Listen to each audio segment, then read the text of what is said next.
Assalamualaikum warahmatullahi wabarakatuh. Selamat sejahtera. Pada kali ini kita akan meneruskan pengajian kita dalam Pendidikan Islam tahun 3, iaitu bidang adab, ilmu dituntut, adab dipelihara. Jadi kita teruskan dengan membaca doa belajar terlebih dahulu sebagai salah satu adab sebelum kita belajar. Jadi sama-sama kita mengangkat tangan dan membaca doa bersama-sama. Bismillahirrahmanirrahim. Allahumma aftah alaina hikmataka wanshur alaina min khazaini rahmatika ya arhamar rahimin. Rabbi zidni ilman warzuqni fahma. Rabbi shrah li sadri wa yassir li amri wahlul 'uqdatam min lisani yafqahu qawli. Amin ya rabbal alamin.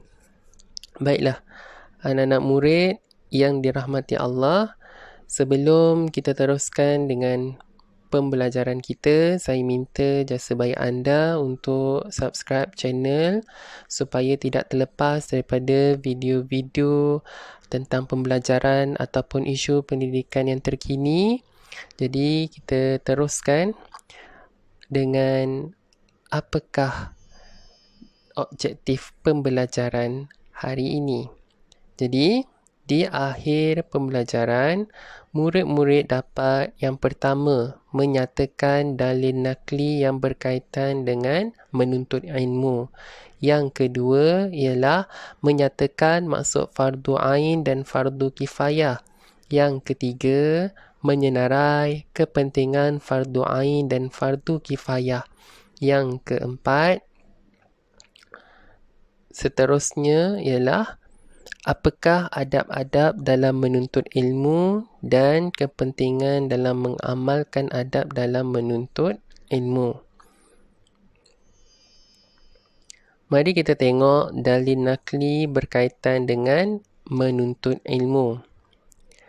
An Anas bin Malik radhiyallahu anhu qala Rasulullah sallallahu alaihi wasallam talabul ilmi faridah ala kulli muslim. Riwayah Ibnu Majah, yang bermaksud daripada Anas bin Malik radhiyallahu anhu, Rasulullah sallallahu alaihi wasallam bersabda, menuntut ilmu ialah fardu bagi setiap orang Islam. Baiklah, daripada hadis ini dapat disimpulkan apa yang hadis ini pesan kepada setiap orang Islam tentang menuntut ilmu adalah sesuatu yang fardu. Fardu tu adalah wajib. Ada juga ilmu yang sebahagian sahaja yang perlu belajar. Ada yang ilmu yang perlu kita belajar ataupun wajib. Jadi, kita tengok pengertian untuk anda lebih faham. Baiklah, yang saya katakan tadi tentang ilmu tu tadi, dalam Islam, kita ada dua jenis, iaitu ilmu fardu ain dan ilmu fardu kifayah. Apa yang bermain di fikiran anda tentang fardu ain? Apa yang bermain di fikiran anda tentang fardu kifayah? Pernah dengar tak perkataan ni? Mesti kita pernah dengar. Jadi yang belum pernah dengar pun tak ada masalah. Jadi kita belajar sama-sama hari ni untuk kita lebih faham. Yang dimaksudkan dengan fardu ain itu ialah ilmu yang wajib dikuasai oleh setiap umat Islam. Ilmu yang wajib dikuasai oleh setiap umat Islam. Bermaksud, setiap orang mesti menguasai ilmu ini. Satu kewajipan. Apakah contohnya? Iaitu tentang solat, belajar ilmu agama. Setiap orang wajib belajar. Tidak boleh individu tertentu sahaja yang belajar. Sebagai orang Islam, kita wajib mempelajari ilmu fardu ain. Inilah yang saya katakan tadi, iaitu ilmu yang wajib dipelajari oleh setiap umat Islam. Seterusnya, fardu kifayah. Apa maksud fardu kifayah? Fardu kifayah ialah ilmu yang wajib dikuasai oleh sebahagian umat Islam. Fardu ain tadi, setiap umat Islam. Fardu kifayah pula, sebahagian umat Islam. Apa contoh ilmu fardu kifayah? Ilmu fardu kifayah yang ada seperti ilmu kedoktoran, ilmu matematik, ilmu yang ada di dunia ini selain daripada ilmu fardu ain adalah ilmu dalam fardu kifayah. Jadi kita teruskan. Apakah kepentingan ilmu fardu ain? Mesti ada kepentingan. Apakah itu kepentingan? Kepentingan ni, ingat sahaja perkataan kenapa penting. Jadi anda mudah untuk faham. Jadi kepentingan ilmu fardu ain yang pertama ialah kita dapat melaksanakan perintah Allah sebaik-baiknya. Kenapa? Disebabkan kita faham, sebab belajar tentang ilmu fardu ain. Jadi kepentingannya dapat melaksanakan perintah Allah sebaik-baiknya disebabkan kita faham. Yang kedua ialah membentuk peribadi yang sempurna dari sisi Islam lah. Apa peribadi yang sempurna? Bila kita belajar ilmu fardu ain ini, kita secara tidak langsung juga belajar tentang adab dan apa yang Allah perintahkan. Secara tidak langsung dapat membentuk personaliti diri kita menjadi lebih baik. Seterusnya, menegakkan syiar Islam. Bila setiap kali orang Islam belajar ilmu agama, secara tidak langsung kita membantu agama juga dan kita menegakkan agama kita juga, iaitu agama Islam. Seterusnya, yang keempat, hidup bahagia dan sejahtera. Sangat tepat.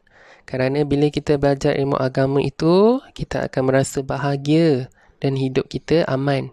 Disebabkan kita nampak bila kita hidup ini, bukan kita nak hidup di dunia sahaja, tapi kita nak juga ada bekal bila kita berada di akhirat. Inilah kepentingan ilmu fardu ain.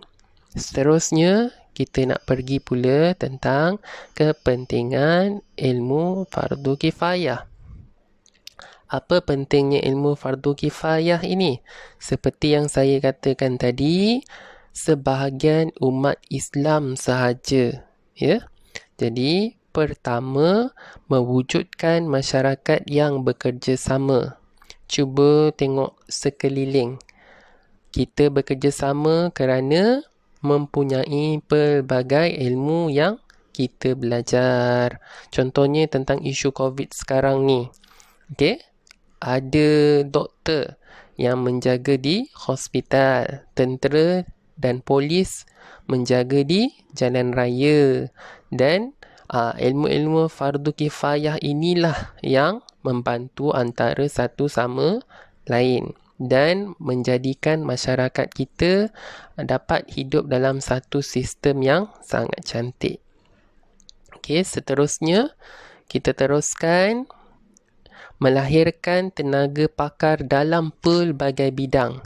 Samalah seperti yang saya katakan tadi, jadi saya tak perlu ulaslah dengan lebih lanjut. Yang seterusnya, meningkatkan ekonomi negara. Bila kita belajar tentang perniagaan, pengurusan ekonomi, dan paling asas kalau sekolah rendah, matematik, ilmu ini sangat penting. Jadi, kehidupan yang seimbang dapat kita teruskan. Okay? Jadi bila kita tak belajar langsung ilmu-ilmu ini, jadi kehidupan kita itu kita tidak dapat membantu orang lain secara tidak langsung. Okay? Bukan saya nak sempitkan pemikiran. Jadi kita renungkan semula bila ilmu Allah ni banyak. Jadi bila kita belajar pelbagai ilmu, pelbagai bidang, yang untung siapa? Diri sendiri bukan? Kita teruskan yang keempat, umat Islam bertambah maju. Kenapa? Ada pelbagai ilmu yang dipelajari. Secara tidak langsung, umat Islam sendiri akan bertambah maju. Seterusnya, kita tengok pula apakah adab-adab dalam menuntut ilmu. Kita belajar ilmu mesti ada adab. Kita tidak boleh belajar sahaja tapi kita tepikan adab. Bila kita belajar tanpa adab, kita menjadi insan yang tidak sempurna. Adab membentuk seseorang. Ilmu tu hanya setakat untuk memberi kepandaian. Adab tu mencerminkan peribadi seseorang. Sekiranya anda ada ilmu, ada adab, bukankah lebih sempurna? Ada orang ada ilmu, pandai, tapi tidak beradab. Bagus ke tidak tu? Tak bagus. Ada orang beradab, tetapi tidak ada ilmu. Itu pun tidak boleh. Kerana beradab sahaja tetapi tak ada ilmu pun, bagaimana hidupnya nak dijadikan satu panduan yang boleh terus untuk dipegang. Apakah prinsip yang boleh dipegang yang akan menunjukkan seseorang itu kepada alam yang seterusnya, iaitu alam akhirat.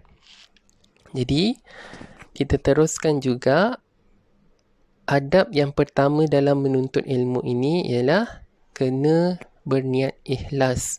Apa itu ikhlas? Iaitu kita berniat semata-mata kerana Allah, tidak mengharapkan balasan manusia.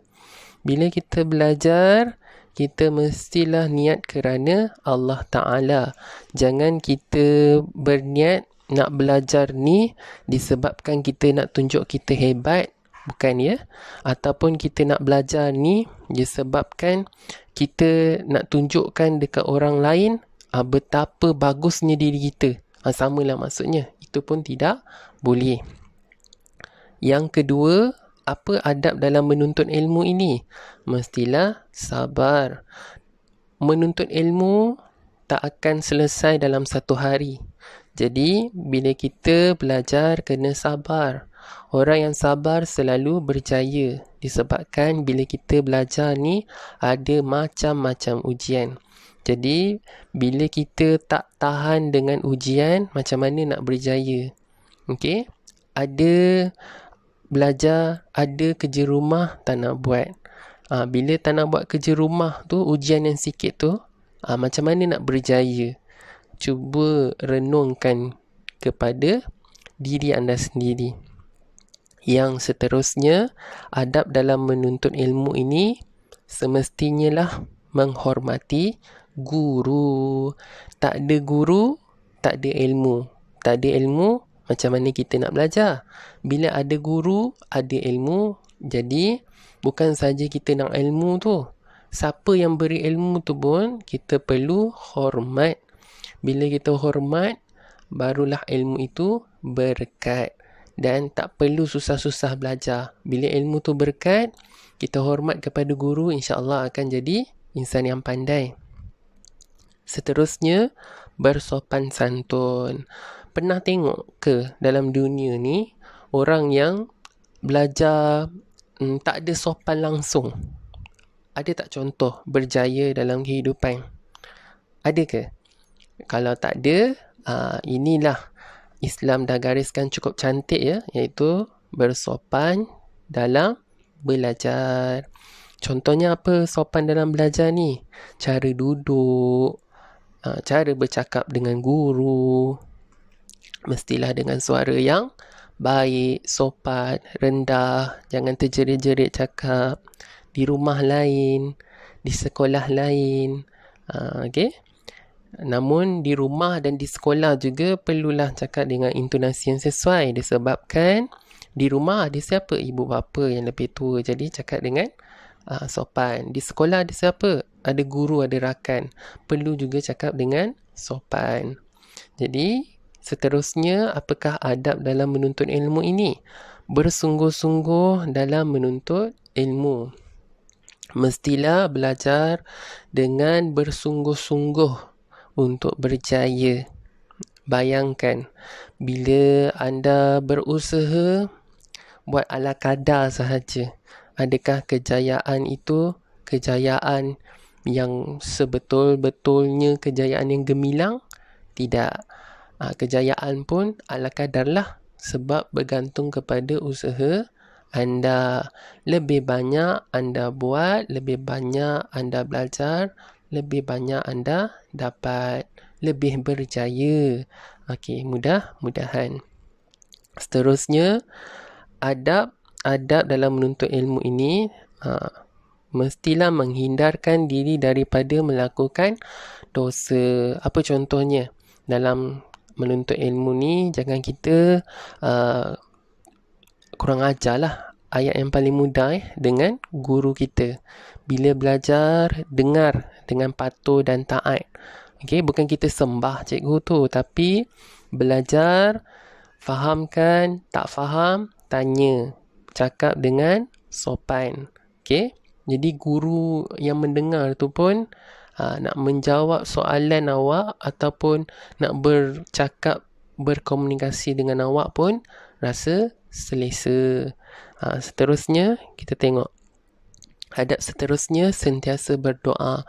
Lepas saja kita belajar, masa kita belajar pun, mestilah kita berdoa. Kerana bila kita usaha, kita perlu juga dengan izin Allah. Jadi, bila Allah izinkan kita berjaya, insya-Allah apa yang kita usahakan tu, kita akan dapat kejayaannya. Dan seterusnya, sentiasa menjaga masa. Dalam belajar, perlu kita menjaga masa. Jangan lambat masuk kelas. Apa lagi? Jangan kita selalu ponteng kelas.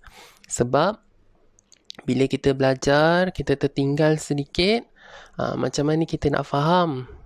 Kat rumah pun, belum tentu lagi kita nak belajar sebab dah penat dan sebagainya.